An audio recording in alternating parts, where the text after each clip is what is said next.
My name is Monica Rosenfeld. I'm a professional speaker and an expert in media relations. Today I'm going to talk about the number one mistake that book authors make when trying to get publicity for their book.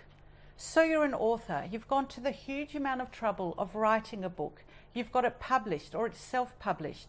A huge box has landed on your doorstep and you're so proud of this book and you want to use it as a vehicle to get media coverage. Fantastic idea. But what a lot of authors then do, they take their book, they might even sign it, they get a list of journalists that they want to send it to. Good idea. But the problem is they send them the book and hope for the best with not a lot else. So what happens? A very busy journalist is working on lots of different stories under a lot of pressure. The book lands on their desk, they look at it, they think, interesting title, this looks good, and shove it to the side and never give it a moment's thought. Why?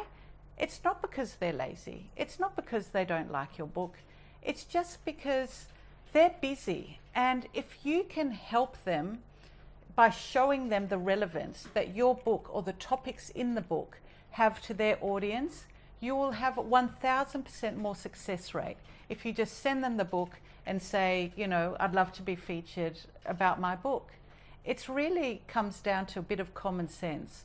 So as I said in my previous video, have a look at the chapters in your book, because every one of those would be an interesting topic for a certain type of media. And that media would have an audience that's interested in a topic that you've discussed in your book. Does that make sense? So don't just send a signed copy of your book to a journalist, because you'll get absolutely nothing from that. Put a bit more time and effort into your PR strategy when it comes to releasing your book, and you will really reap the rewards. Thanks. I'll see you next time.